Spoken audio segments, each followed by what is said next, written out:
Don't you dare quit. You almost didn't show up today. Something in you almost stayed in bed, almost closed this page, almost gave in to that quiet, persuasive voice that says, what's the point? I know that voice. You know that voice. And today, we are going to kill it. The moment you almost quit, that's the moment that defines you. Here's the truth nobody likes to say out loud. Life is hard. Genuinely, unfairly, relentlessly hard. It doesn't care about your dreams. It doesn't care about your timeline. It doesn't owe you a break. It will take things from you, people, plans, momentum, confidence, and it will do it without warning.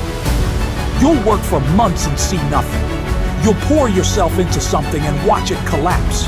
You'll look around at other people and wonder why it looks so easy for them. It's not. They're just not showing you their 3 a.m. But here's what's dangerous. It's not the hard times that destroy people. It's what happens during the hard times. It's the story you start to tell yourself. Maybe I'm not cut out for this. Maybe this is a sign. Maybe I should just stop. That story is a lie. And we need to talk about why. There was a man who wanted to be a writer. He submitted his first novel to publishers, rejected. He submitted again, rejected. He kept going. 26 rejections. 26 times someone looked at his work and said, no. He almost stopped. He had every reason to stop. He didn't. That man was Stephen King. That book was Carrie. And that rejection pile, the one he almost threw his dream into, became the foundation of one of the most celebrated careers in literary history. But I don't want to talk about Stephen King. I want to talk about you. Think about the hardest thing you've ever survived. Really think about it. The moment you were sure you couldn't go on. The day that broke something in you. You're still here. Let that land. You survived every single one of your worst days. Every one. 100% of them. That's nothing. That's everything.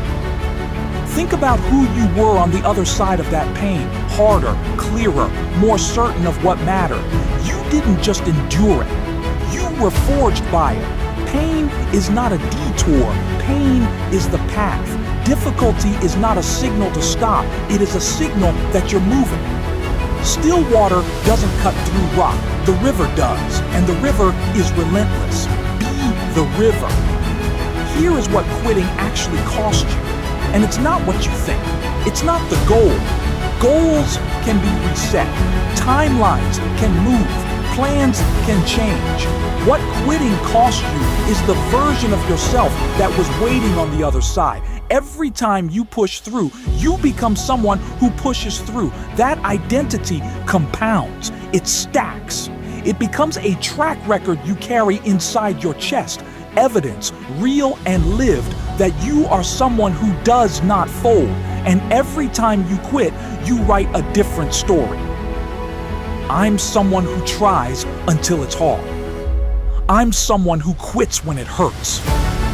That story compounds too. It has a weight. You do not rise to the level of your goals. You fall to the level of your habits. And quitting is a habit, so it's not quitting. Resilience is not a gift. It is a practice. And every hard day is practice. There will always be a reason to stop.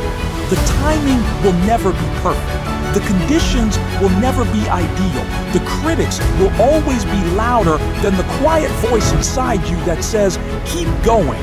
Do not wait for perfect conditions. Do not wait for certainty. Do not wait for someone else to believe in you first. Move. Imperfect, scared, unsure. Move anyway. The most successful people in the world aren't the most talented. They aren't the luckiest. They are, without exception, the ones who refused to stop. They got rejected and submitted again. They failed and rebuilt. They were told no and found a different door. They hit the wall and they hit it again and again until they went through it. The wall is not the end. The wall is the test. And right now, if you're in the hard place, you are being tested, not punished. tested. What is your answer? I'm going to ask something of you. Right now. Not tomorrow. Not when things get easier. Right now. Choose one thing you've been putting off because it got hard. One thing you've been quietly, secretly, slowly giving up on. Feel the weight of it. Now take one step toward it today. Not the whole journey. Not the finished product. One step. Make the call. Write the first paragraph. Send the email. Show up to the session. Say the thing you've been afraid to say. One step. Because here's what happens when you take that step. You remind yourself who you are. You're not someone who waits for easy. You're not someone who folds under pressure. You're not someone who lets fear make the decisions. You are someone who moves, even when it's hard, especially when it's hard. The quitter and the champion both face the same hard moment. The only difference is what they do next. And I need you to understand something about that moment, because most people get this wrong. They think the champions feel less fear. They think the people who push through are somehow wired differently, that they have more courage, more certainty, more fuel in the tank. They don't. The person who made it had the same shaking hands, the same dry mouth, the same voice in their head screaming, "Turn back." They were just as tired, just as bruised, just as unsure. The difference was never the feeling. The difference was the decision. And that decision, that single, quiet, stubborn decision to take one more step, is available to you right now. It costs nothing. It requires no special talent, no perfect timing, no permission from anyone. It only requires you to choose. So choose. Choose the version of yourself that you'll be proud of when you look back 5 years from now. Choose the story you want to tell. Not the one about the time you gave up right before everything changed, but the one about the time everything was falling apart and you kept going anyway. That story is still being written. You are still being written. The last chapter hasn't happened yet. The comeback hasn't been told.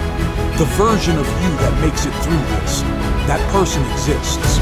They're waiting on the other side of the next hard day, and the day after that, and the one after that. Go meet them. That moment is yours, right now. You've survived everything that was supposed to break you. You've come too far to go back. You've paid too much in blood and time and effort to walk away now. Don't you dare quit. Not today. Not ever. Now go.